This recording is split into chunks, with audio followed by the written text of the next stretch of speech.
So this is on behalf of SAKSHI, Sri Aurobindo Kapali Shastri Institute of Vedic Culture. So it started by Professor R.L. Kashyap, so who left his body in last November, and continuing being with us and inspiring us. He got inspired from Sri Aurobindo about the psychological interpretation of Veda, and then in continuation to that, what Sri Kapali Shastri ji did on further work in Siddhanjana with 121 suktas explaining the Veda from the psychological aspect. When we say psychological, Sri Kapali Shastri ji says it is mana pranadi artha, mana and prana, mana pranadi artha. Based on that, with the same line, Professor R.L. Kashyap translated all the available 25,000 mantras. Today we have available with us 25,000 mantras. We put all four Vedas put together as Samhitas and the mantra part. That he has completed that, and all it done in English. So thanking him, and then invoking Sri Aurobindo Mother and Kapali Shastri ji. We'll start with the background on what is Sri Aurobindo's fresh light on Veda and Upanishad. We are not going into the details of what is in Veda, the four Vedas, the classification. Those aspects we are not trying to get in. That's more on the information level. So what we'll try to get today is, with time, Veda unveils itself, and then it shows what that needs to be given it to the manifested creation during that period of time. Accordingly, the meanings unveil. So for our existing era, so what is most important is how Sri Aurobindo has come up with that. It's just a process of evolution, how it is going on, and then going towards the Sachidananda. With that background, Sri Aurobindo has put that fresh light. And then, as we all know, that fresh light is light as a knowledge, and it is freshness. Every time we read that, we get that freshness. So it's not required to have a detailed knowledge about Veda for today's discussion. So I'm trying to give what Sri Aurobindo put it across and how that is useful to us. That will be the most important thing. So with that background, I'll start with my presentation.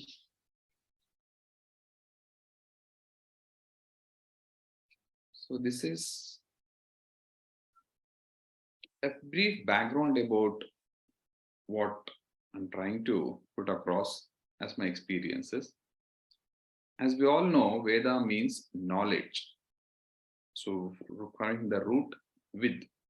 But knowledge, to be very specific, it is experiential knowledge. So what do we mean by experiential is the knowledge which rishis were able to experience it. And then when we go through that, we also have an experience. It is not an information, it is not an understanding. It goes beyond the human mental, intellectual capacity and experience as such. That knowledge is, we are referring it as Veda. Of course, there are different levels of consciousness where it can be made use, starting from physical level to the vital, mental, or to the highest level of spirituality and above. But the background with which we need to look at Veda is as an experiential knowledge. Sri Aurobindo considers that the secret of the Vedas is of a psychological character. One is as a secret. These are some of the key words which we can concentrate on that. Why it is secret? As and when we go into the further slide, we'll try to get into more details of that. Basically, it's a psychological character. Psychological doesn't mean it is to do with the mind. Psychological is something to do with the psychic being itself. So that is the psychological character. And then he further explains the battle. He says, entire Veda is a representative and symbolic, where there is a battle which is represented between the powers of light and truth. Light as the shine or as a knowledge, and the truth is in terms of, in the absoluteness, it is highest truth, and then the manifested truth, that is called as Satyam as a absolute truth, Rutam as something the manifested truth against the powers of darkness, that is our own life. So basically, he's saying the battle, he says, which is represented between the powers of light and truth and the powers of darkness. So both are happening constantly and continuously within our life. So this we need to be very clear. Otherwise, we try searching outside and try use our intelligence or scholarly level of understanding to interpret Veda, and then we'll not get the true essence of that. The elements of the outer sacrifice in the Veda are used. Now, the word sacrifice actually means yajna. Because of lack of word in English, it is commonly used as sacrifice for the yajna. Yajna, as we know, it is like with the samit or the firewoods, the igniting Agni in the Vedi, that is the altar. So elements of the outer sacrifice, what we do generally as a traditional Vedic practices as yajna, that's a sacrifice, or these are used as symbols of the inner sacrifice and self-offering. So when we say what is happening outside or what we do physically as an yajna, all these are a symbolic representation of what is actually happening within us. For example, the Yajna altar is nothing but the human body itself. And then there is Agni outside and there is Agni inside that is going on. And then there is igniting and then it continues. And there is an offering that goes on, like many of this, they offer food or the Grita, ghee. All these are the self offerings. Ultimately, this entire activity is inner sacrifice. For the fact that during the Vedic period, there was not a mentioning of, especially in the Rig Veda verses or the hymns or the mantras, it is very clear that all these activities are happening inside the human. That's the inner yajna, inner sacrifice or the internal yajna. Over a period of time, because of the limitations of the understanding of the general mass, there was a representation where they had to do it outside as well. That is predominantly inner, then they took it to the outside. Today, now what we are trying to do is as a reverse engineering. That is, we try to take the outer sacrifice as the main, and then from there we are trying to understand what is happening inside.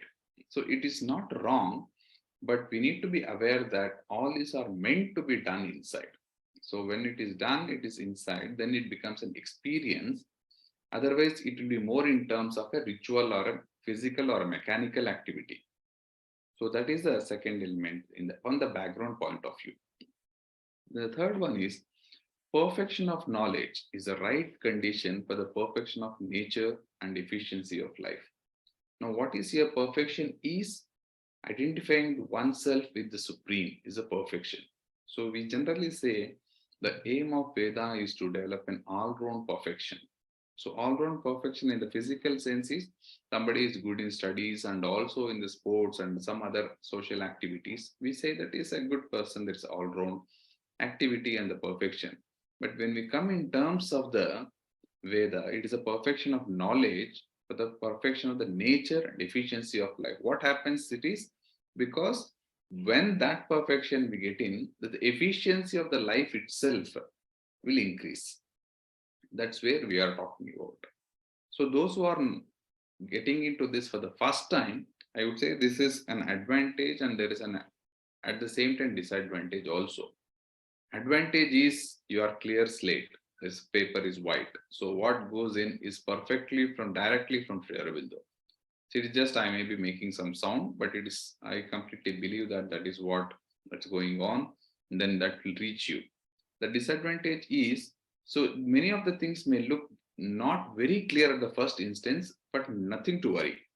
Just listen to that, and then the every word will be imprinted in where it is required. So do not think that I'm not able to get those details immediately. It's not very clear to me, not at all required. It is just like something, if you want to put it in the physical sense, you are served with a dish, a food, which you don't know the name, but when you eat, you are enjoying it. So just enjoy what it is going on. So you don't have to worry about whether it is a rice or a wheat or whether it's made up of a leaf, whatever it is. The food is something is served. Now we just enjoy that food. That is for today's session. So as and when required, and if it is a requirement for you and the nature, then you can go into the details of how to prepare the dish, what are the ingredients. That will come eventually. It's no need to hurry. So the whole idea is just sit and then go inside and we'll have a beautiful journey from the physical to non-physical and then how to bring it back to the physical level. So that is a perfection what we are talking to.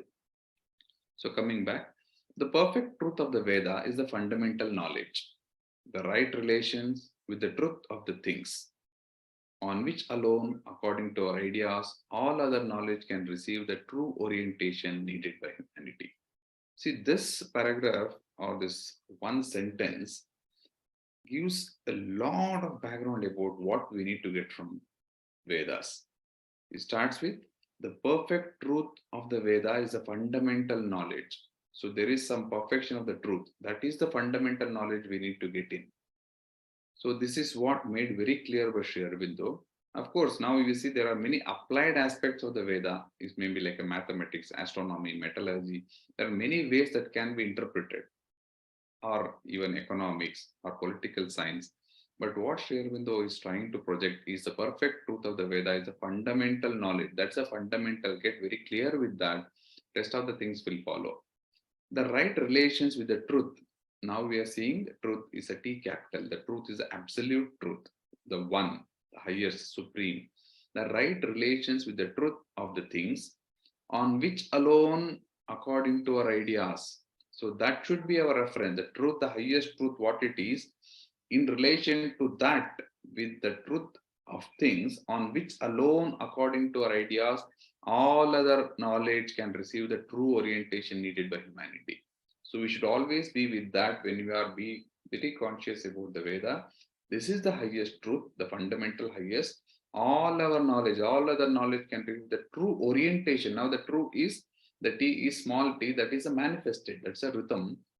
Whereas the absolute truth is Satyam. Satya, what we generally talk as a truth, like not lying or not false. So that is not the truth what Sri Aurobindo is referring to. The truth, T capital is the highest supreme, and then the what is coming down as a true is the manifested part. In principle, both are same, Satyam and Ritam. Whereas Satyam is that in the form of the potential as a source of energy, whereas Ritam as a nature that is coming manifesting. So just for our understanding at the human mental level, it is one getting manifested, whereas in principle, both are same. This manifestation, when we say the nature, is nothing but we are all included in that. It's not excluding that. It is not I am trying to see what is in Veda. I am trying to see what is in nature. It is not so. I am trying to know myself because I am very much part of the nature and I am just a projection of the supreme self, the highest truth. Only thing is to I am not aware in this form what I am. So this journey is going from this to this highest. That's what we need to. From that context, if you see all other knowledge, anything you call other knowledge, it may be physical or occult, whatever the knowledge we're talking about, can receive the true orientation needed by the humanity. If we have that clarity, then from here everything will start growing. So in the Vedic idea of the revelation, so now in Veda it's a very common, or even in many of this, when we are talking about any of the sadhana, there is a revelation, something gets revealed. In the Vedic idea of revelation, there is no suggestion of a miraculous or supernatural. If you say somebody is a revealed soul, there is absolutely, it's not a miracle or supernatural things. This Sri Aurobindo makes very, very clear why it is not a miracle, why it is not supernatural. He explains the rishi who employed these faculties had acquired them by a progressive self-culture. It is a rishi. Rishi by himself is a way of living who employed all these faculties, what we are talking, they acquired them by a progressive, there's a continuously it's going on, and there is a self-culturing that is happening. So when that happens, This revelation is a natural outcome. It is not a miracle that something you sit and something happens, or it is not something supernatural, it just pops down. No, it is when we become Rishi, or when we were Rishi, or when the Rishi who employed these faculties, all these faculties of what we are calling it as a Veda, had acquired this revelation, or even the mantras, the darshanas, what they were, by a progressive self culture. Then the tradition of the Veda, now he makes a strong statement, which I think it should be inscribed on the stone of the, even on the heart of those which do not know anything about the Veda. The tradition of the Veda, he says there is a Veda and there is a tradition, that is, we call it as Vaidika Dharma. Vaidika is anything that is related to Veda, or it is also called Sanatana. Sanatana is, it's evergreen, it's always, it is relevant. So that is the tradition of the Veda, is the bedrock of Indian civilization. Whenever we talk of Indian civilization, anything to do Indian, the bedrock, the foundation, the very foundation on which it stands is the tradition of the Veda. Anything apart from this we talk about, it's only after that. So that's why having a, we would not call it the knowledge of the Veda, being Veda itself, then that is the tradition of the Veda, is a bedrock of the Indian civilization. This is what we have to give it to the entire mankind, entire humanity, to the extent possible, because we are blessed with having this with us today alive. And then he clarifies, it is not, Vedas are not merely a barbaric sacrificial liturgy. So this is to counter the Western mindset. So here I want to make it clear, it is a Western mindset, not the Western people. Because there are, now when we say, there was a time when Western people and the Eastern people used to have different kinds of thoughts and culture, and then the way of living. But today, if we see, it is not about East and West in terms of something watertight compartment. So there has been beautiful exchange, like Mother said in 60s. She was telling that now the East has gone into the heights of the spirituality and then the supreme level kind of a thing. And the West part of it, it is going more into the manifested form and bringing the beauty of what we can do it in the physical form of it. And then after 1960s, there will be exchange of these two. The East will start sharing more with them. West will come here and bring that beautiful aspect of that. And then together the nature will decide what is the best beautiful flower that needs to come out. So in this, now the integration that is happening, that's integral yoga in a different aspect that's happening. So now he makes clear, because there were now, remember this is what he is writing somewhere in more than about 120, 30 years back. So now we are in Sri Aurobindo's 150th year birthday. So if I can say it is about 130 years back around that this is written, where he had to counter the Western scholars. I'll come to that when it comes to different perspective, how the Western scholars, because of the limitations, they have written it something like it's a barbaric murmurings, and then it is absolutely nothing relevant today. Kind of some interpretations are there existing even today. To counter that, he specifically addresses. Sri Aurobindo never tries to give it in a very sugar-coated way. He is very clear, because that's a limitation of some human mind. So now, unless you tell them very clearly, like say Krishna says to Arjuna when he goes to, like he feels that he cannot wage a war because he's emotionally upset, he will not try to counsel. Immediately he will say, you are a weak. You are not fit to be a warrior at all. He will not say that, no, that is okay, please, you can try. It's not the approach at all. It will never work, because they are in a different level. Then you say very clearly, you say that you are saying it is a barbaric, it's a sacrificial one. So only as a yajna, what you are putting out, and then it's a liturgy. Liturgy is something, is like a very more than a tradition and then more than a ritual. That is, we have to do only in that aspect of that. It's not merely, when you say not merely, that includes sacrifice. But it is not merely that. And then he adds. So usage of these words are beautiful. It is not merely a barbaric sacrificial liturgy, not merely that, there is something more. And then when he say more, he say, is more than a tradition. Is it just a tradition? He started with tradition of the Veda. I see how we can read Sri Aurobindo's writing, the beauty of it. It's like a swing you taking forward and backward and you enjoy this.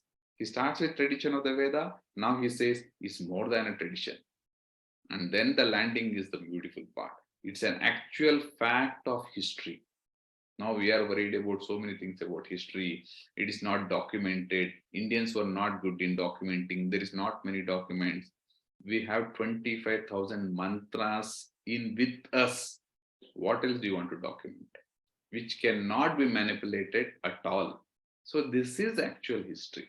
If you want anything to be seen in Indian history, this is the line.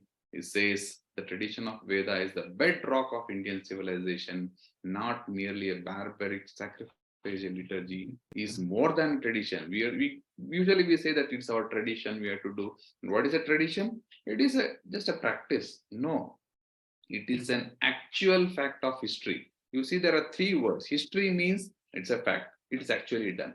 What is fact? Which is true. What is actual? It is one that is happening. Now he brings all the three together to emphasize it's an actual fact of history. You can see the conviction behind that and then how firm he is when he writes. So this is the kind of conviction we should bring in within ourselves when we are going to the Vedas. So that is a very, I would say, for me it is a brief, but it took some time. So with that, we'll go forward. So next we'll get into the chronology. So why this is chronology required is, so in Veda itself, there are certain chronology, that is chronologies with respect to the time or in the order in which it has come, that we call it as chronology. In ancient times, a Veda was revered as a sacred book of wisdom. Now he is sitting in 19th century and then looking at what we are. We can imagine, I would say, rather than imagining, we can become Sri Aurobindo now and then try to see what is happening. So when you want to imagine something, why imagine small? Imagine I am Sri Aurobindo. The very thought gives you that strength. Now I'm looking at not just a slide as a reading, and then I'm looking into it. In ancient times, the Veda was revered as a sacred book of wisdom. He's actually seeing this. I really mean it. Now he has gone into the beyond the time and then seeing it. It was revered as a sacred book of wisdom. It's not just knowledge, it's a wisdom. That's how it was revered to. Rishis received it. Now he is looking into what happened there and what was happening to Rishis, how all these are happening. He is witnessing that. It's not trying to hook up something or is not trying to imagine. He's trying. Rishis received it in their illumined minds. Illumined mind is mind we have. We have the analytical mind or reasoning mind, and then we have something with the rational mind. What we generally use it as up to intelligence. Beyond that intelligence, we'll have some intuitions, which becomes passively we get some thoughts. And then we feel that, yeah, yes, this I have to do. That is just a small bit of intuitions. Whereas this illumined is, it is shining. It knows by itself. It is this illumined mind is not dependent on outside for a knowledge. We don't need a textbook. We don't need a teacher. A illumined mind doesn't need anything from outside, because at that plane of illumination, when it's an illumination or the shining, the knowledge, the plane itself is knowledge. You be there. Just like in terms of the physical, if you get into water, when you try to float, what has happened to me? I am water. If you try to be who you are, then you will drown. Then you just be water, then you will float. So this is illumined mind. The mind is taking the knowledge directly in that form. That is, Rishis received it in their illumined minds. What did they receive? A great universal, this is universal, eternal, forever, and then impersonal. There is nothing else like a personal or something confined. Impersonal, the truth, the capital truth, which they embodied Now they are in this illumined state, which is the great, universal, eternal, impersonal truth, which they embodied. Now there is embodiment happening. There is a form that is given, and then it is coming out as mantras. When we say mantra, this is the beautiful explanation of a mantra. This is great, universal, eternal, impersonal truth that is happening. And how did the rishis get it? The rishis, they got it in their illumined minds. And somebody not in that illumined plane, they will not be able to conceive what happened that at all. Otherwise, generally we say, oh, the rishis were great. They got mantras. They were in a meditative state. They were tapas. This, the human mind, intellectual mind can never conceive this. We always get into that. Then we get into a chanting mantras. Okay, mantra will help me. But what is mantra? It is eternal, impersonal truth, which is embodied. That is embodied. It's like a capsule they are giving it as a mantra. So this is a sacred book. Then he's bringing into mantras. And Veda describes rishis. Now he describes Veda itself. Rishi describes rishis. Now rishi is going and then he's getting mantra. And this Veda is describing rishi as what? Kavayaha satyashrutaha. Kavayaha. Kavi is somebody who writes a poet as what we see. But what is Kavi? Or a poet who sees beyond what an ordinary person cannot see. But he is, rishi is what? He is Kavayaha. He is a seer. Seer is very similar to one who sees. That is seeing what? In the illumined mind. He is Kavayaha. Satya Shrutaha. Shruti is the Veda. Seer who hearer. Veda Shruti is hearing. See, now there is illumined mind is seeing. He is a seer and he is a hearer. Veda is a darshana. Veda is a Shruti. He is seeing and he is hearing. Seers who are hearers of the truth. So there is no difference between seeing and hearing. Now, when we actually have to prove something, then you say, did you hear that or did you see that? You see, when it brings it to the physical level, all this because the physical property itself is something to do with the division. Now, when you go beyond that human mind and then get into this, the seers are hearing what? The truth. Hearing is what? The truth itself. A ear is just an instrument to hear. But here, when we say hearing is not a sound, he is seeing the sound. So we can make that when you say in seeing the sound is in the truth. So it immediately may not be very appealing to us, but when you say that I can see the sound, it's very common today with the technology. We can see the ultrasonography whenever you go to the radiology department, ultrasound. So there will be a probe, just like any other scanning, what we call it as a scanning, abdomen or body scanning. In that ultrasound, there is a transmitter and then the receiver. So all the probe is kept, the sound ultrasound goes, it hits and it comes back, and you need just a converter where there will be a transducer, where on the screen you can see the image of what it is. So with the technology, sound has become the light, or you can see the sound with the technology. That's a limitation of the physical. I'm putting it in a very physical level, where here it is seers who are hearers of the truth. Veda was called as Shruti. Shruti is hearing. Shruti is also means a rhythm in music. This is very important. That's why some of the greatest of the Veda chanting acharyas, they keep the Shruti with them. There is a Shruti box. Now we have, otherwise they have the instrument to have the Shruti, the rhythm with them, which means revealed scripture. It's not just a scripture. Scripture is not just writing, it's a revealed. What is revealing? It itself, it is manifesting. That is, it is revealing. That's why it is a revealed scripture. And this tradition, now this is about the mantra. What we call it as a Samhita part of it. Samhita is a collection of the mantras. So we have 4 Vedas: Rig Veda, Yajur Veda, Samaveda, Atharva Veda. Now if we take only Rig Veda, each Veda is again made 4 divisions. First part is Samhita part. Samhita is a collection of the mantras. And then there is a Brahmana, that's explanation to this in terms of what you have to do as a procedure. That's a Brahmana. The third aspect of that is Aranyaka, where it is, put it in a very simplified matter, it is some manner that is something to do with the activity done in a forest, Aranya. or the mantras where it is used. In Brahmana, it is used in the rituals, like doing an yajna. Whereas what you do in the forest is Aranyaka. The last part is Vedanta or Upanishad. So each Veda, if you take 4 Vedas, each Veda has got Samhita, Brahmana, Aranyaka, Upanishad. So it is 4 into 4. We'll have at least 16 books for each. If you say in terms of books. Now he is trying. Now after this Samhita, after the mantra, now he is coming. This tradition preserved in the Brahmanas. Now today Brahmana has become something like a Brahmins as a caste and many other things. Those are the, so I would say, most of the distorted point of view. Not even, I would say, something changed. These are distorted purely.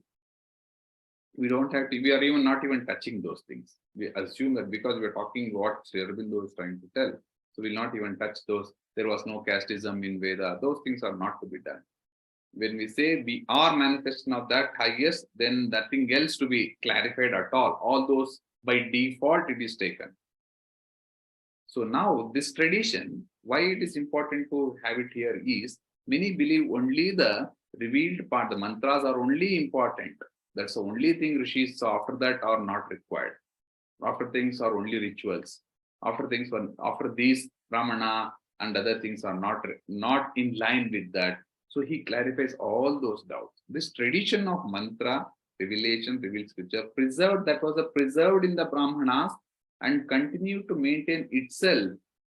He says, it continued in the Brahmanas, those texts, and continued to maintain itself in spite of the efforts of the ritualistic commentators, which are called as yagnikas. Ritualistic is meant only for doing an yajna, nothing else apart from this. Brahmana is used to only do an yajna, like a Somayaga, or like there are many such yajnas. What is called Ashwamedha yajna?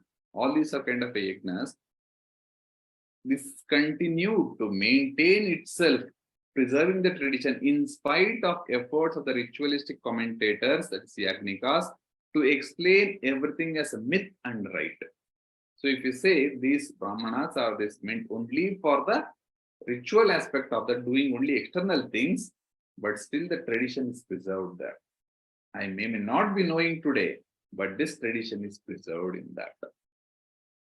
So Brahmanas are also equally important, just like mantras. Later, Pandits made division. Now we can see that from the illumined mind, it is coming to something to the lower level of the mind, and then they are trying to make something which can be more easily accessible to the bigger mass. Later, Pandits. Pandits, now he brings that word Pandit. Pandit who has got knowledge. He is not somebody who's got experience. Seer, Rishi is one who has got experience. Whereas Pandit is a knowledge. He knows. Pandits, because they were not very well connected with the ultimate truth, they made division, distinguishing what they distinguish, the section of works, that is karma kanda.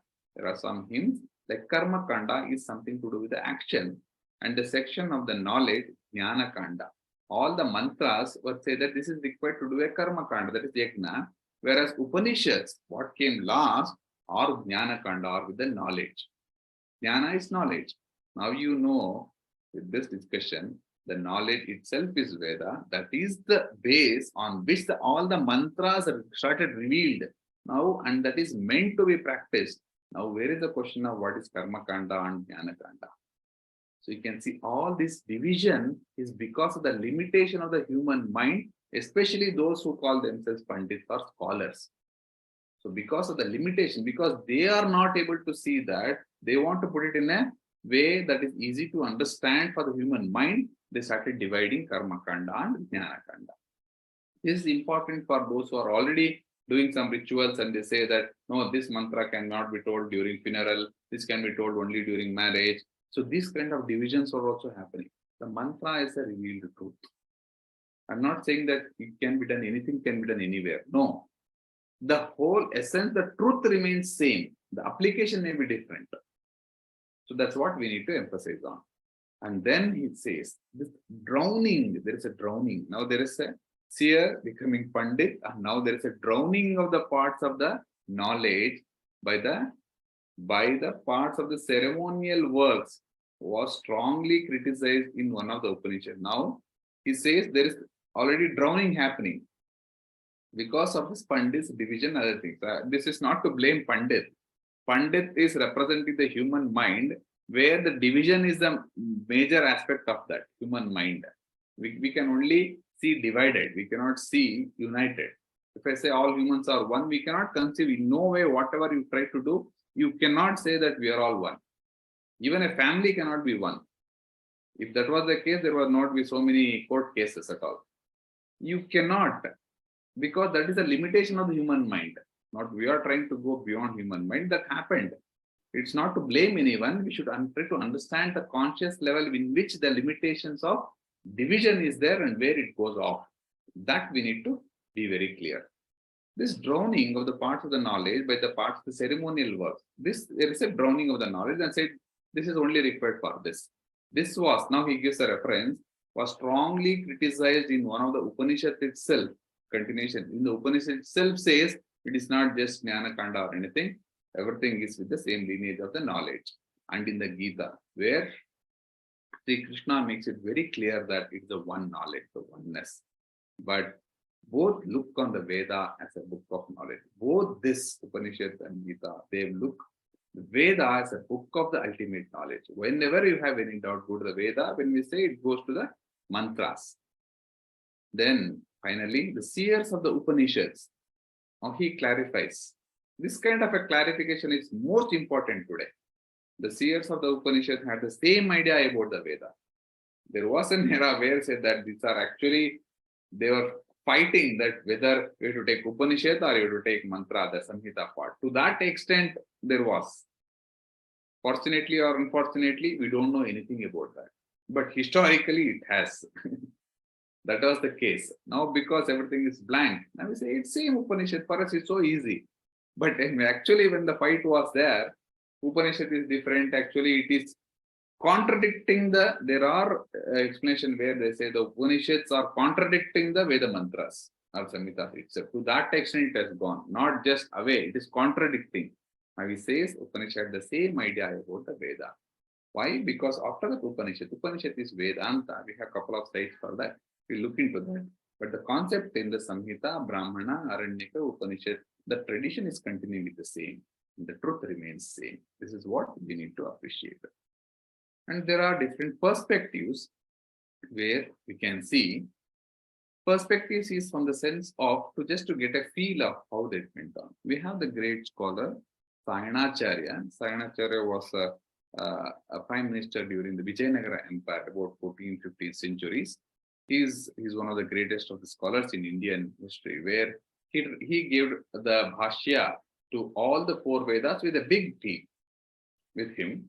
And of course, being a part of the kingdom administration, he had some limitation also. Now, Sri Aurobindo clarifies what it is. Sayana, the great commentator, gives us a ritualistic. So he interprets, because remember that was a 14th, 15th century where there was already foreign invasion, and then there were people who are getting away from this tradition of the Veda. So there was a need for them to bring it together towards the Veda as a ritual, because human mind can easily catch something, an idol or a word or a ritual or something to do daily. It's very easy to catch. You say that daily morning 6 o'clock, chant this shloka, then it will be good to you. It's very easy to take it. So what he had to do is give us a ritualistic meaning of that. At least do this yajna and preserve it, so that at some point of time somebody may actually get action, because it's continuing with that. So he's giving the ritualistic, and where necessary, a tentatively mythical or historical sense of the risk. And because he is doing it in the 14th, 15th century, there are many myths. He gives post-Vedic period, some of the Purana stories also. He tries to bring us an interpretation of the Veda mantras, like Dadiji or many of those, the later aspect of the post-Vedic period aspects of what we call it as Purana. He actually gives an example as a meaning to that mantra. There is nothing wrong, but if you go through essence of the Veda, all other things happened post-Vedic period. In that chronology, it is not matching. Otherwise, it's a beautiful explanation. Now, what happened after this? He doesn't reject, Sayanacharya does not reject the spiritual authority of the Veda or deny that there is a higher truth contained in the truth. He is not denying that. He is saying that I am giving the ritualistic aspect, because Veda can be taken as Adhyatmika from the spiritual point of view. Adi Yagnika, that is from the doing of the Yagna rituals, or Adi Bhautika, or only physical aspect of that also. Yaska himself says there are three meanings. So Sayanacharya does not reject the spiritual authority of the Veda or deny that there is a higher truth content. He explains there is higher truth, but I am trying to give this ritualistic one. So that was what he was very clear. Now what happens after the 15th century? The European scholars, what they did, took up the ritualistic tradition. When they came, they had no basis. Up to Sayanacharya, they were very clear who are rishis, who are Vedas, what is there. They're very clear. And then if you say, I'm just giving ritualistic, but there is a higher spiritual truth, then we don't deny at all. Whereas for somebody coming who had no idea about the culture and tradition of this part of the world, they said they took up that ritualistic tradition. They read it as they read only the first line. So, okay, this is one only meant. Take this, put half a kg of ghee into it, then light the fire, and then it is done. Wait for it till it happens. So that's a ritual kind of a thing. Took up the ritualistic tradition. They took up this aspect of ritualistic tradition only, but for the rest, this is very important. But for the rest, they dropped Sayana overboard and went on. So they even left Sayanacharya's interpretation about other things, where there is some spirituality or this, the authority of supreme things. They dropped all those things because they had some intention or the limitation with which they had to their work. So they dropped all the things, only took the ritualistic tradition. And further what they did, they were also Sanskrita scholars. It is not that they were just Englishmen or something they came. They were also scholars. So they went on to make their own etymological explanation of the words. Etymology is based on the word. The word meanings can be derived. That's the etymology. If you take a word, then each word will go to the root, and then from there you can derive. Especially in Sanskrita, it's very important. You go to the dhatu and then try to see. Like Agni, it comes from Ag. So something like that. One of the meaning is to move or the fire. So now wherever it comes Agni, they go to the dictionary and say this is the etymology is as a fire. From through it is coming. They say, oh, wherever the Agni is stored, it is just a fire. Close. Now this is what they did it. Whether intentionally or out of their limitation, we don't know. But what is important is understanding these perspectives where the Vedas started getting into. European scholars took up the ritualistic tradition, but for the rest, they dropped Sayana overboard and went on to make their own. That is their own. So now he clears. Until then, there was no own. They were not, humans were not owning it. They were only practicing it. Now they started owning, and they put their own etymological explanation to these words, and they built up their own conjectural meaning based on the context, what they want, meanings of the Vedic verses or the mantras, and give a new presentation. And this became often arbitrary and imaginative. Now, if you actually Google any of the meanings, all this Wikipedia gives the meaning of what this Western calls, even for the fact, even if you open now, you'll see reference will be to only the Western scholars. Because they give very clearly the published literature itself, the etymology itself, and then the references. Now, this is what has happened, and then the downgrade of this, the beautiful, valuable, the bedrock civilization of India was like not ignored. So often arbitrary. So wherever they were not able to put any of those, they took some arbitrary meaning. There are many experiences. Such, if you take Professor Atul Kashyap's books, he has quoted all this with the examples where they take the arbitrary meanings and sometimes they imagine. It will not be even in the mantra, they imagine that and they start pushing that. Somebody not familiar with the Sanskrit, they feel that, okay, it is there, maybe, because 70-75% is matching. 25% if you add, it's like adulteration, you don't know. If you adulterate 25%, who is bothered? Pour some, for 1 liter of water, pour half a glass of water. For a milk, if you pour half a glass of water, nothing, we cannot make out anything. Unless you drank the pure milk, you cannot make out anything. So that's how this went on. And they invented the theory based on the difference of languages. Now they created different languages of an Aryan invasion from the north. So they bring that Aryan invasion theory. But these are all done systematically. We're not going into details of that. And Sri Aurobindo clearly say this is not something Aryan coming out. This is the people rishis of same this Bharata Bhumi. That's why he was able to get in. And he is the authority who can say this. And then he proved that beyond any doubt. And with that, he opens that secret knowledge. This is slightly elaborate one. I'll try to keep it very simple because for the first instance, it may be an overload, but maybe you can go through this repeatedly and it will help. So I'll just try to go slow and then read that Veda as a secret knowledge. The Vedic rishis believed that their mantras were inspired from the higher hidden planes of consciousness and contained this secret knowledge. That is illumined mind, and above that, they got this, they were able to see, they were able to hear this. And what is the reference to this? He gives a reference from within this. All those should be referred within the Veda mantras itself. It is not right to take example from outside. Rig Veda has got 10 mandalas, and there are some mandalas he's trying to. Mandala is like 10 books, and each book has got many chapters, and then each chapter has got many mantras in that. That is mandala, sukta, and mantras. He quotes from the Rig Veda. RV is Rig Veda, 4th mandala, 3rd sukta, 16th mantra, where he quotes Vamadeva. The rishi is Vamadeva. Vamadeva was him in the 4th mandala. He uses the word, secret words, Ninya Vachamsi. What is the word? Ninya is hidden, secret. Seer wisdoms that utter the inner meaning to the seer. That is Kavyani Kavaye Nivachana. Now he is giving reference why this is secret knowledge from the Veda itself. So he's not trying to give it from outside. He's not trying to give his interpretation, even though he could have given easily. Now he gives reference within the Veda mantra itself. RV 4 3.16 is Rig Veda, 4th mandala, 3rd sukta, 16th mantra by Rishi Vamadeva. There it is clear, it is Ninya Vachamsi. Why it is secret? We'll try to touch that. And then in the first mandala, there is Rishi Dirghatamas. This name of the Rishi is also very symbolic. Dirghatamas, Vamadeva. We can go into that at some point of time, but it's a good point to have just a thought on that. This Rishi name also reveals some of the secret meanings. He gives mantras of the Veda as existing, where it is existing in a supreme ether, that is Parame Vyoman, imperishable and immutable, in which all the gods are seated. So this is a mantra actually, it is in the Parame Vyoman.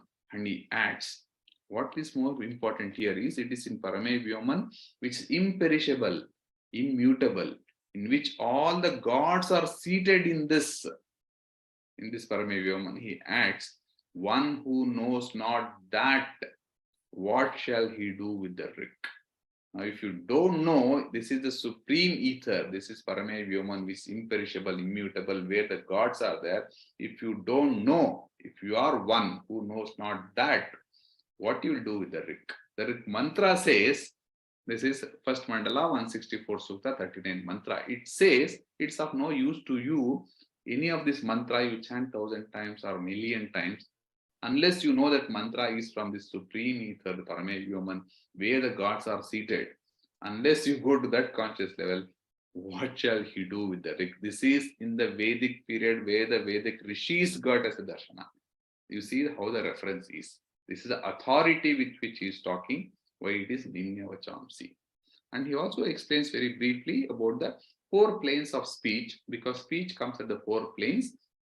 That is Para, Pashyanti, Madhyama, Vaikhari. These are the 4 levels, how the speech sound comes out when we talk. Vaikhari is the last aspect, only expression of it. Now, Para is Parame Vyoman, from where you get all this. That is inside or the highest. Para, this outside is Apara. The Para, then there is a Pashyanti, where you can see the sound. And then there is a Madhyama, there is a modulation, there is a chain that is happening. And then Vaikhari, through our vocal cord, the sound comes out. So this, what he says, the 4 planes from which the speech issues, 3 of them hidden in the secrecy, except Vaikhari, all other 3 are hidden in secrecy, while the 4th is the human. That is a Vaikari expression part of it is only what it is. Now we believe sound, what I talk is only the sound. No, it has started in the Parame Vyoman. Then there is Para to Pashyanti. Then we can see what is happening. Even before I talk something, just a fraction of a second before that, I know what I'm going to talk. How do I know? Because there is something. I means the self knows. There is something else that is coming now. I don't have to think what I have to talk now. It comes from inside, and then there's just an articulation in the vocal cords because of that sound, the air coming out, it articulates, and then you get that expression as a sound form. It's only a form, it's an expression, Vaikari, whereas all other three are hidden inside in the back. The rishis were in that Pashyanti level, not even Madhyama. Of course, Para is Parame Vyoma, is the absolute one. That is also a reference point. Now here they get the mantras. But whereas when they chant, it is only in the coming in the Vaikari. He gives this Veda 1.164.45, where three of them hidden in the secrecy, while the fourth is a human, and from there comes the ordinary word. What we chant is an ordinary word, but as a mantra, what we need to go is to that Para. This is the Veda, not just the mantra expression part of it, not the chanting, but the word and thought of the Vedas belong to the higher planes. This is the mantra itself. Rig Veda 1.164.45. This is the word and the thought, not even the thought of the Vedas belongs to the higher planes.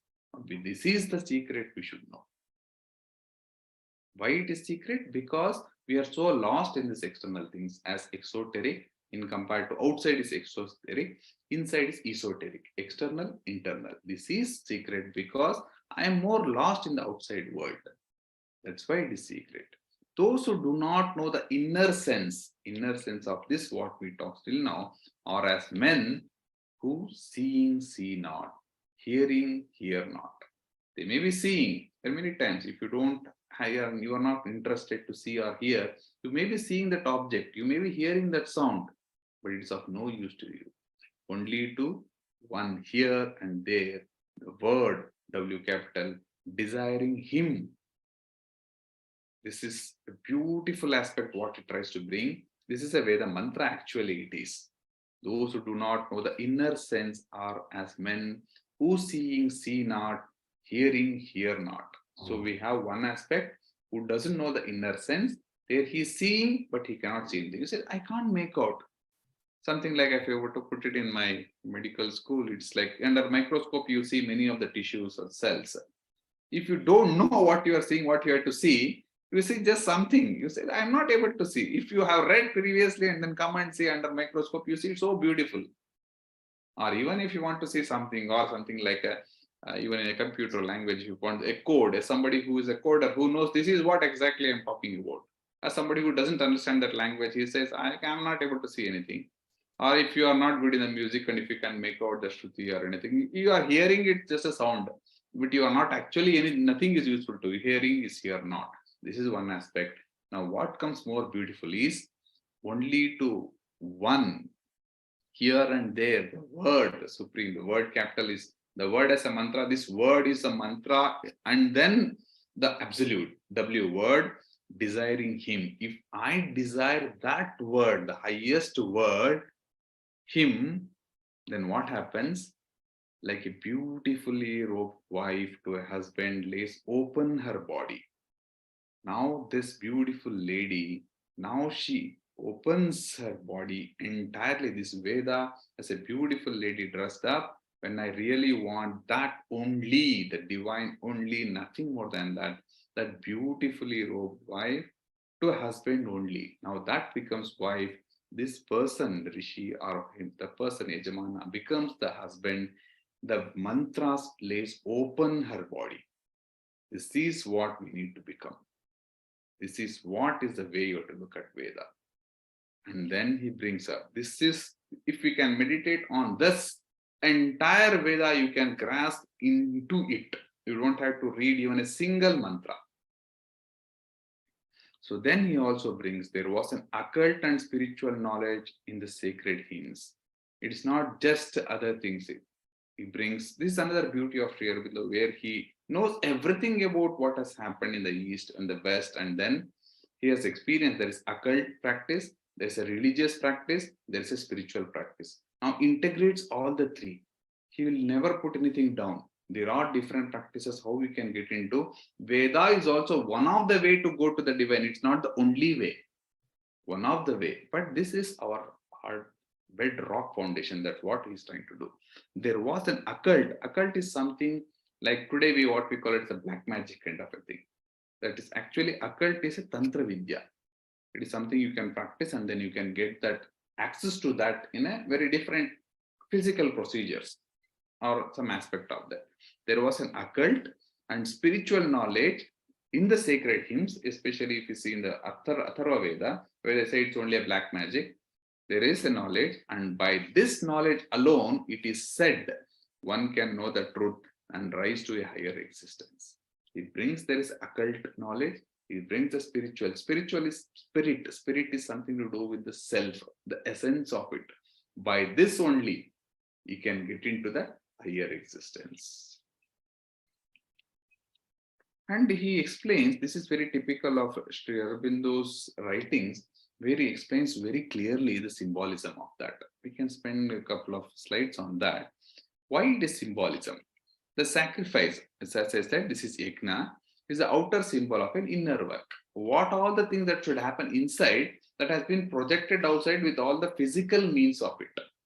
There is symbolism for each of the aspect that is used as a yajna, starting from Vedi, and then the sticks that is used, the ghee that is used, or the food, the purodasha that is used, or the chamasa, the spoons that is used, the vessel that is used, any creeper or a leaf that is used, all the different kinds of plants, and then the trees, the twigs, the name of this Audambara, or you put all this, even this banyan, pupil, all these are the just a symbolic way of putting it outside what is inside, because the microcosm inside, the macrocosm outside, both are the projection of the same nature. So the sacrifice yajna is the outer symbol of an inner work, and then an inner interchange between the gods and men. You see what is that yajna is? Inner interchange between the gods and men. The very first mantra of Rigveda, Agnim Ile Purohitam Yajnasya Devam Ritvijam Hotaram Ratnadhatamam. So this is, the Rishi is asking, Rishi Madhuchinda Vaishwamitra in praise of Agni, the very first 1.1 point, first mantra of Rigveda, Agnim Ile. I am adoring Agni for what? Ratnadhatamam. He is giving a Ratna, that ecstasy to me. This is the inner interchange. This Agni, Sri Aurobindo has written the hymns to the mystic fire only on Agni. That's hymns to the mystic fire. Such a beautiful thing. The very first one, Agni Ile, all that I have to do is Agni Ile, adoring. When do I adore? When I'm trying to praise that, or try to aspire towards that, I adore. And I adore that, then Agni becomes Purohita. He leads from the front. Purohita is not just a priest. These are or falsely translated one. Purohita has got nothing to do with the priest. Priesthood is more of a Western kind of a look, whereas Purohita is, Pura is something which can lead you from the front and take it forward. Purohita. That is the one. And there is other meanings also. Pura as a place, and then Hita is doing good, somebody who does to the good to the place where he lives. But actually Purohita is somebody who leads from the front. Historically, we see the Purohita is a person who even walks in front of the king whenever there is a procession. Whenever there is a procession of the king used to go, even in the history, now there is a Purohita in the front who will be actually leading. That means he leads the one. Agni is such one. So that's the symbolism he's talking. It's an inner exchange between the gods and man, and what? Man giving what he has. Now I have something, that is, it may be just my bhakti or whatever I have, man giving what he has, the gods giving in return. This is an exchange that is happening. Because man and God is not supreme. Here we should be very clear, it's a small g.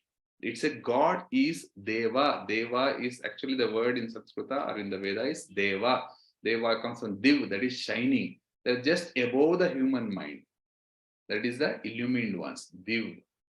Together they do the exchange, and they ultimately they go to the supreme. This is the inner work and inner interchange between the gods and men. What is that? Man giving what he has. This is what we do in Yajna. I have something I am offering you. At the end, what we do? Purnahuti. Purna is complete. Ahuti is I am dedicating completely. I am offering completely. What? Myself itself. That is Purna Ahuti. Purnamadaha Purnamidam Purnat Purnamudachyate Purnasya Purnamadaya Purnameva Vasishyate. Only the completeness remains, whatever it is. Why? Because it's the one that has manifested. That is Purna Ahuti.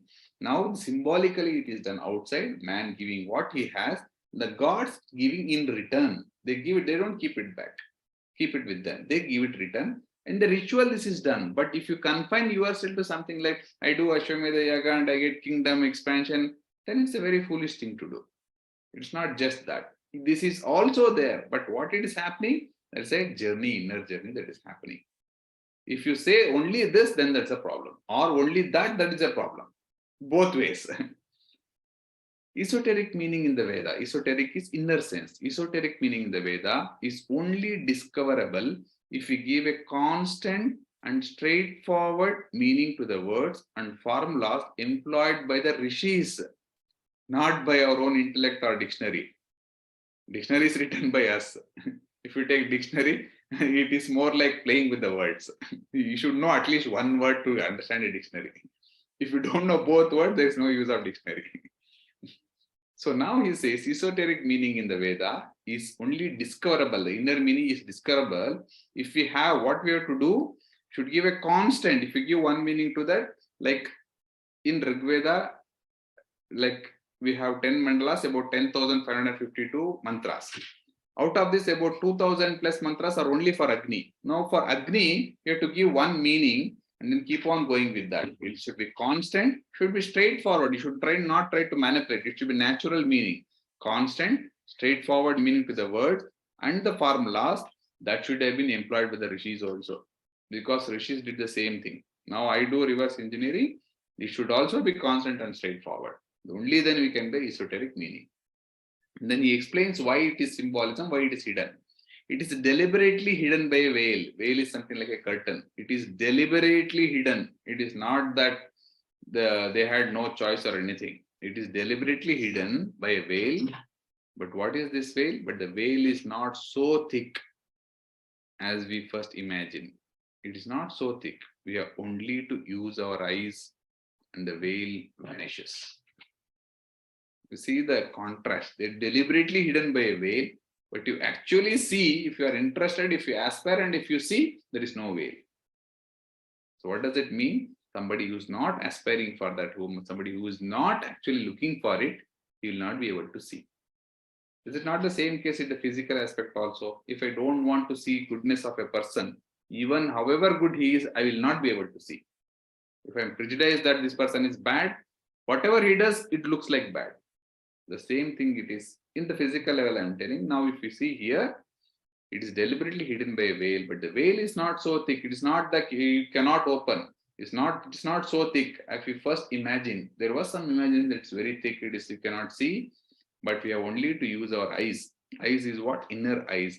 The veil vanishes. The body of the word capital W, the truth stands out before us. When that veil vanishes, when you open our eyes, then this what it is, put it as a symbol or a secret, it becomes the truth, clear and open.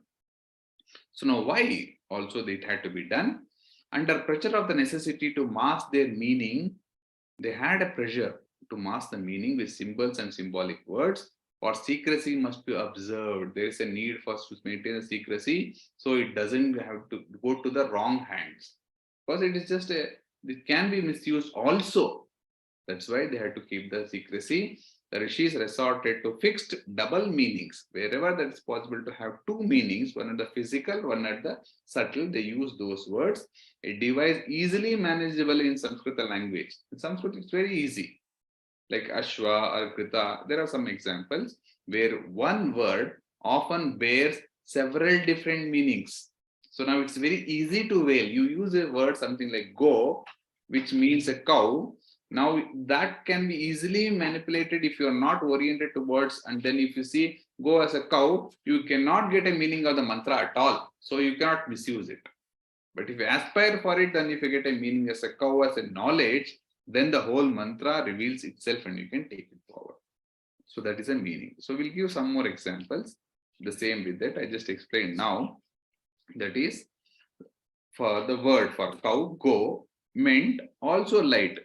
Go is a cow. If you see from the physical sense, there is another meaning to that is light or a ray of light. Whenever there is a light, it means knowledge. Because whenever there is light, I can see something and I can know. That's the whole purpose behind that. The cows of the Veda were the herds of the sun.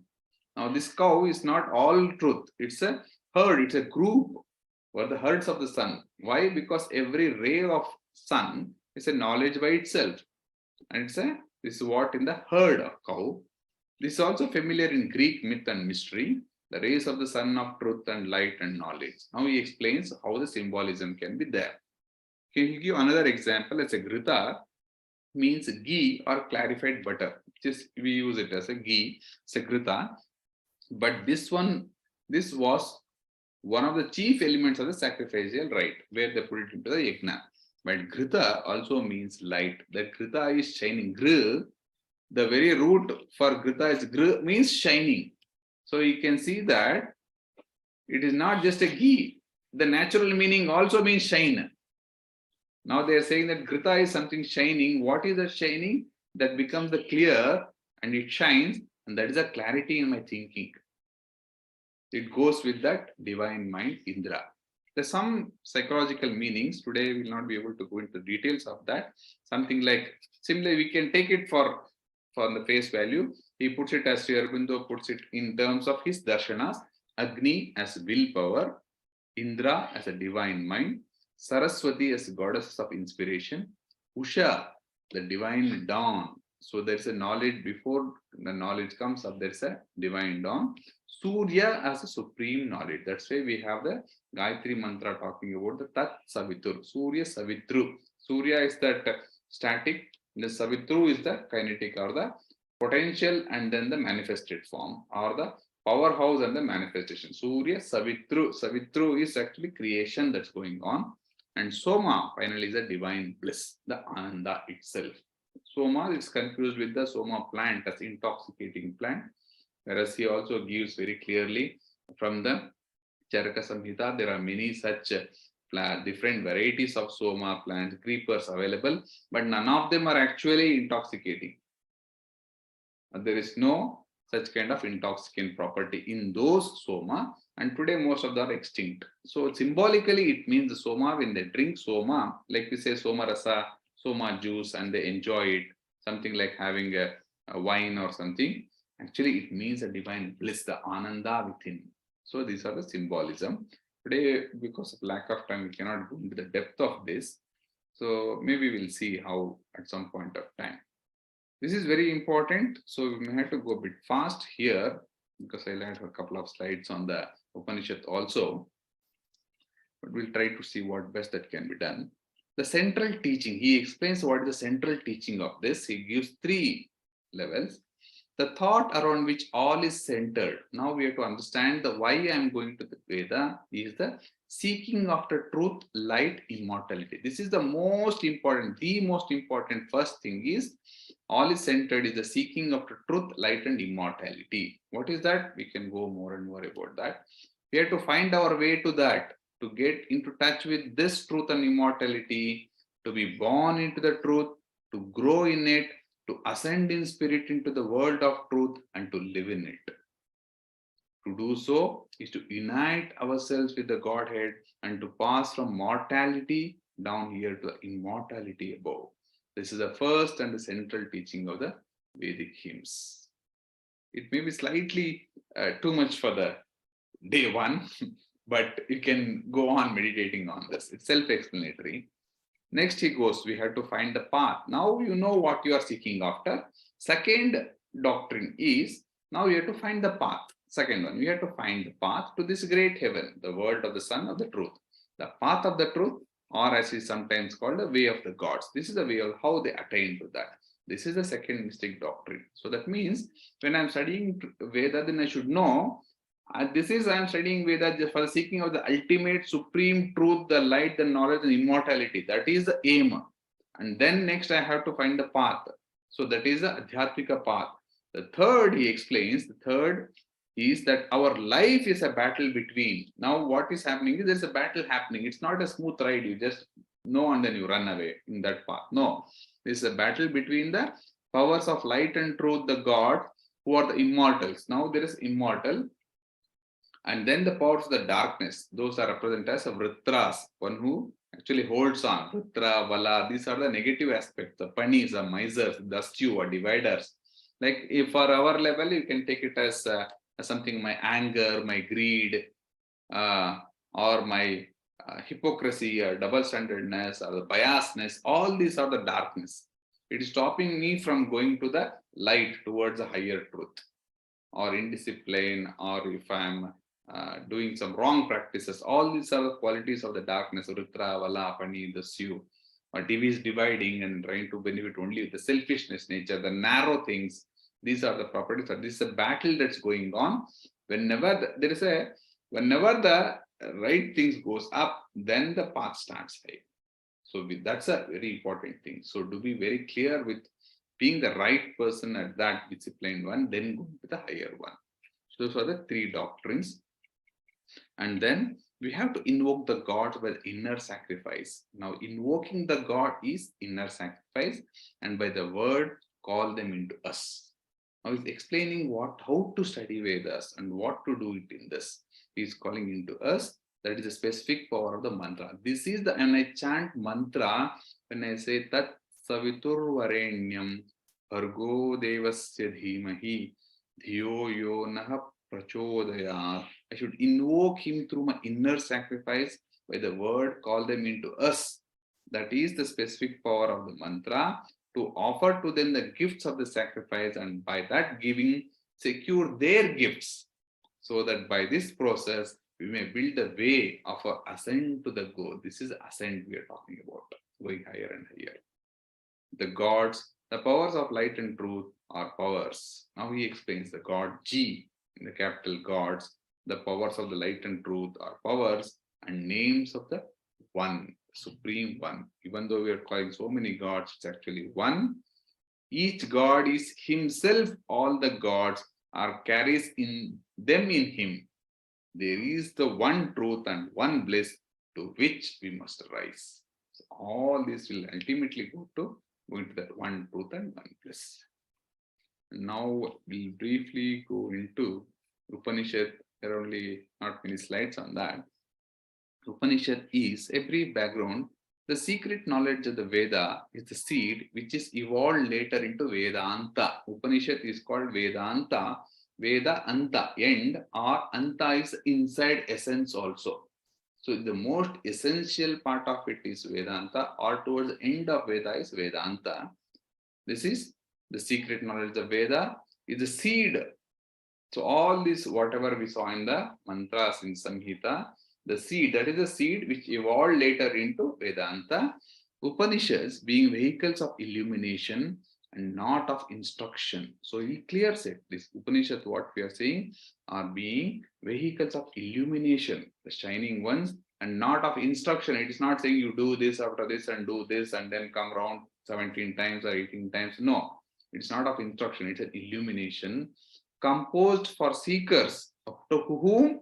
Composed for seekers who already had a general familiarity in the ideas of the Vedic and Vedantic seers, and even some personal experience of the truths on which they are founded. Now, if somebody has got a brief, like if you want to open Isha Upanishad, if you don't have that initial familiarity with the Veda, background of it, you cannot make out. Then it becomes something like instruction. Don't do this, don't worry about, don't aspire, don't look for others' money, bunjita. You will only land up with that. This Upanishad, you should have this background. He says very clearly, composed for seekers who already have a general familiarity. If you directly skip, many times they say, oh, you read some Upanishad. Isha Upanishad is only 18 mantras. You can finish it in half an hour. You finish in half an hour and then it is gone also. So that is what the familiarity is talking about. And then the personal experience, and it's an illumination, it's not an instruction. The reader, or rather the hearer, was supposed to proceed from light to light. There is a knowledge, there is a light, and further light, confirming his intuitions. Then he will have some intuitions coming in, and then he verifying by his experience, not submitting the ideas to the judgment of the logical reasons. Don't, is it possible? Why Rishi is trying to tell this? You try to bring it down to the human logical things, then you miss the whole thing there. Now he's trying to clarify all those things. You have to submitting, not submit. You should not submit to that lower level of ideas. It is verified by your experience. Your inner self will know that. Now he says, to the modern mind, this method is invalid and inapplicable. Imagine this is 130 years back to the modern mind, and what we call ourselves modern as civilized one. It is invalid and inapplicable. Even within us, most of us, we feel that, oh, is it possible to know the supreme truth? No. Sri Aurobindo and mother would have seen that. No, who is Sri Aurobindo? Who is mother? They said very clearly, you call, I am there. I am within you. I come in front of you. And still we don't believe that we are Sri Aurobindo and mother. You see, because human mind, the modern mind is, but this method is invalid and inapplicable. We have confirmed that it cannot happen. Now it is necessary to present the ideas of the Upanishad in their completeness. Now what we have to do? We have to present the ideas of Upanishad in their completeness, underline the suggestions, supply the necessary transitions, and bring out the suppressed but always implicit reasoning. Now we have to bring it out. That's what important. And then he clears, these works are not philosophical speculations of the intellectual kind, as generally taught, as this is a knowledge-based one. Knowledge-based, not at this level, knowledge of yes truth. These works are not philosophical speculations of the intellectual kind. These seers saw truth rather than merely thought it. These are also seers who saw the thought in the Upanishad. Also, it is not just the Samhitas, rather than merely thought about it, clothed it indeed with a strong body of intuitive idea and disclosing the image. But what did they do? They got the truth. They clothed it indeed with a strong body of intuitive idea. Now they are building it. Intuitive idea and disclosing image, but a body of ideal transparency through which we look into the illimitable. So there is something which the seer just like in the Veda, rishis give the mantras directly from the illumined mind, it became it. In the Upanishad, they clothed it indeed with a strong body of intuitive idea. There is some amount of intuition, not intellect. He clears that it's not intellectual, it is intuitive, not illumined. They try to, and disclosing this image is very important. I should bring that. And then what is the essence of that? Upanishads are Vedanta, a book of knowledge in a higher degree even than the Vedas. He says it is even more than the Vedas because it's an evolution that is happening. You should not say that, no, Upanishad is higher than that. It's not something I'm trying higher in sense of we should read only Upanishad. No, he already made it clear. The essence is coming from there. It is higher degree even than the Vedas, but no knowledge in the profounder Indian sense of the word jnana. In terms of jnana, of what we call it as a supreme knowledge, not as something as a higher in the sense of what we call this is primary school, this higher school, this PhD. No, not in that sense. Not a mere thinking and considering by the intelligence, the pursuit and grasping of a mental form of truth by the intellectual mind. If you do all these things, it's not possible, but a seeing of it with the soul and a total living in it with the power of the inner being, only then we can get it. Not a mere thinking and considering by the intelligence, the pursuit and grasping of a mental form of the truth. By the intellectual mind, you try to do that. That's why they say it cannot be known in the sense that it is not in the limitation of the finite mind. But a seeing of it with the soul, inner sense, and a total living in it, you have to live in it with the power of the inner being. There is Brahman alone. Upanishad starts with this. Vedadekam, Veda says more of Tadekam, whereas Upanishad, the common thing is the Brahman. When he says Brahman, can interpret in many ways. In Upanishad, we have to say Brahman as that Tatsat, as in the Veda. There is Brahman alone, one without a second. Tadekam, the Brahman alone. He is the one without a second. Advitiya, there is no second at all. Being and non-being are its forms. Now this is, we always feel that there is a being and non-being. No, being and non-being both are its forms, like living and non-living things. Being, non-being are its forms, and above that there is Brahman. It is also beyond being and non-being. See, this is where it starts with. If you look at the human mind, all this looks confusing. Brahman is alone, the one without a second. There is no second thing. He is being, he is non-being. Both the forms he is, and it is also beyond this being and non-being. He is also above that. There is nothing else except that. To conceive, even to imagine or put it in a flowchart itself is difficult because of the limitation of the human mind. The world is also Brahman. This he clarifies. The world, there was a lot of things in the Maya, Vada, and then reality. Many of the form that is formed. There are many speculation, there are many views of it. But in this consciousness level, where we are in this level of evolution, it makes very clear the world is also Brahman because it is manifestation. It is true, not false. It's a statement made. It is true. There is no doubt at all. Whatever thus manifests, all the manifestation is the world bliss only. It is Ananda. The whole essence of Satchidananda, Sat Chit Ananda, Sat as existence, Chit as consciousness force, Ananda as a bliss. All this manifested, including what I am, you are, the laptop, the book, the table, the stone, the water, all these are just a manifestation, and that is the bliss behind that. That indeed, which is Jiva, individual soul. The Jiva, individual soul, is the all blissful divine in disguise. Now, this Jiva, individual soul, is all blissful divine in disguise, descended to enjoy the self-luminous world. Now, he descends down. Why? To enjoy the self-luminous world, Brahman. That is a Leela, what we call about that. There's a limitation. Ignorance is the root of this idea that I am but finite and therefore incapable. This is what we are today. Ignorance is the root of this idea that I am but finite. I'm small. What am that? How can I do? And therefore I'm incapable, weak, and sorrowful. Why is that? Ego is indeed its seed. Ego, because I'm identifying myself with this body, my name, my designation, my property. This is the ignorance which I'm saying I'm finite, I'm incapable, I'm weak, and I'm sorrowful. Clear. If you take out this, then it is the supreme. So to summarize, so we saw something on the secret of Vedas, symbolism in the Vedas, esoteric meaning, Western mindset scholars, how they did it, and the need of the integral approach. These two plate point I just read, Sri Aurobindo, the great master has revealed by his divine light the secret of the Veda and kindled again for humanity the mystic fire by his life, which is a unique yoga.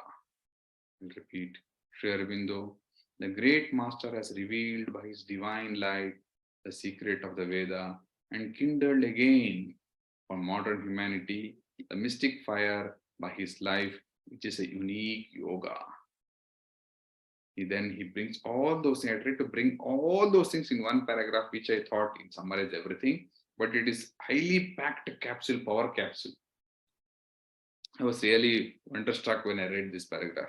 Rig, Yajus, Sama, and Atharvan are the fertilizing rain. If you say 4 Vedas, Rig, Yajus, Sama, Atharvan are the fertilizing rain. This is words of Sri Aurobindo. It's a rain which is fertilizing, which gave the plant of the truth nourishment and made it grow. If you take a plant as a truth, the truth as a plant, all these 4 Vedas gave the rain, nourishment, and made it grow. And what is Brahmanas? Brahmanas are the forest in which the plant is found. Brahmanas are nothing but the plant where it is found. And what is Aranyakas? Aranyakas are the soil in which it is growing. If you take the plant, the truth is the plant. The 4 Vedas, Rig, Yajus, Sama, Atharvan are the fertilizing rain. Brahmanas is the forest in which it is. Aranyaka is the soil. In the forest, you need soil to grow. That is the soil. And what is Upanishad? Upanishads are the plant itself. the roots, stalks, leaves, calyx, and petals, and the flowers which manifest itself once and forever. This is the plant itself is Upanishad with all this beautiful flower that is manifesting. The great saying, so I am he, which is the culmination of the Upanishad. So that is I am he. Thank you. So these are some of the references